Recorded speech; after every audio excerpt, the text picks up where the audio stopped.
आगे इस पर चर्चा करते हैं। इस श्लोक में भगवान अर्जुन के समक्ष एक ऐसी मन स्थिति का वर्णन कर रहे हैं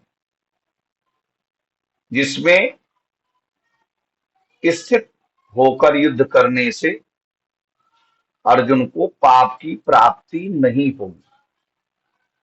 पिछले श्लोक में भगवान ने कहा था कि यदि अर्जुन युद्ध में मारे जाएंगे तो उन्हें स्वर्ग की प्राप्ति होगी, और अगर युद्ध जीत जाते हैं तो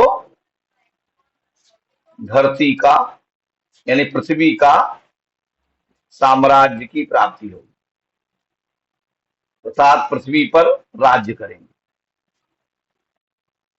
इसलिए अर्जुन दृढ़ संकल्प करके युद्ध करें। भगवान कह रहे हैं कि दृढ़ संकल्प करो और युद्ध करो, तुम्हारा दोनों तरीके से कल्याण होगा अर्जुन। अगर तुम युद्ध करोगे और युद्ध में जीत जाते हो तो तुम पृथ्वी का साम्राज्य का भोग करोगे, और अगर वीर गति को प्राप्त होते हो तो तुम्हें स्वर्ग की प्राप्ति होगी, जो कि और भी उच्च सुख की प्राप्ति होगी। परंतु इस बात से अर्जुन संतुष्ट नहीं हो रहे और ना ही उनका युद्ध के लिए दृढ़ संकल्प ही बन रहा। अर्जुन संतुष्ट नहीं हो रहे, दृढ़ संकल्प भी नहीं कर रहे हैं।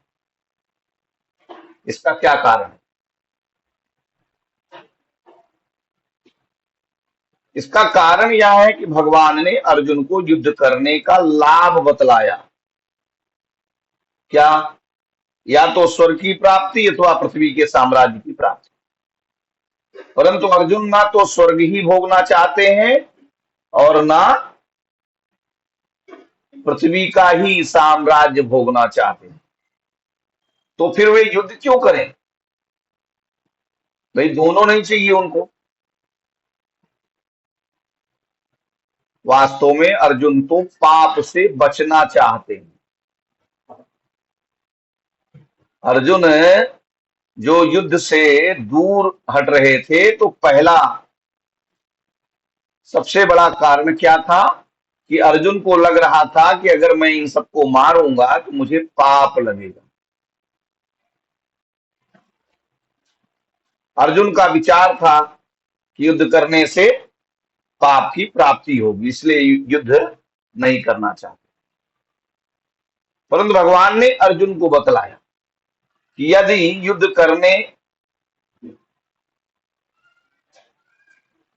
करने के अनेक लाभ बतलाए भगवान ने, परंतु अर्जुन विचार कर रहे हैं कि जिस प्रकार युद्ध ना करने से अर्जुन को पाप की प्राप्ति होगी,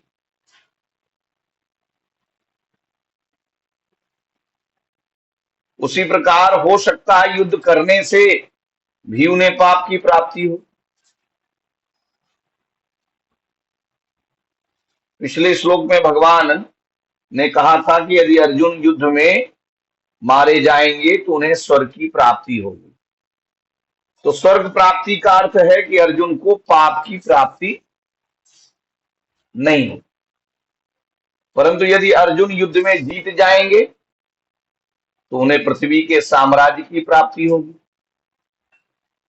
ऐसी स्थिति में अर्जुन को तो पाप की भी प्राप्ति हो सकती है,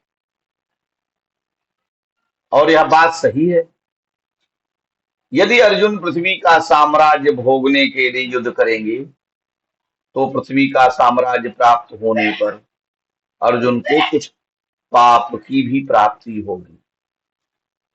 परंतु अर्जुन तो पाप से बिल्कुल दूर रहना चाहते हैं, इसलिए भगवान यहां पर अर्जुन को युद्ध करने की ऐसी विधि बतला रहे हैं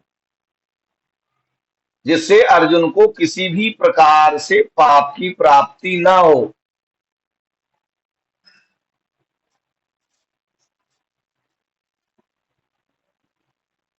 4 सितंबर 1973 को लंदन में इस श्लोक पर प्रवचन देते हुए श्रील प्रभुपाद जी ने कहा था, असली भगवत गीता यहां से प्रारंभ होती है। क्या रूपा जी ने कहा कि असली भगवत गीता यहां से प्रारंभ होती है। कृष्ण उपदेश दे रहे हैं, अंत में भी यही बात है। भगवत गीता के अंत तक यही बात अलग अलग शब्दों में चलती रही। मामेकम शरणम ब्रज, अहम त्वाम सर्व पापेभ्यो मोक्षयिष्यामि। अंतिम शब्द भगवान कहेंगे, मामेकम शरणम ब्रज, अहम त्वाम सर्व पापेभ्यो मोक्षयिष्यामि। अर्थात एकमात्र मेरी शरण में आओ, मैं तुम्हें सभी पापों से मुक्त कर दूंगा।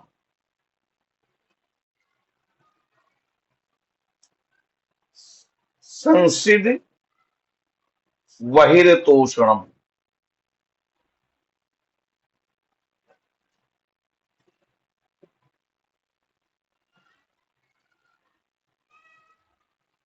अब इस श्लोक में हम भगवान की तीन महत्वपूर्ण शिक्षाओं पर विचार करेंगे।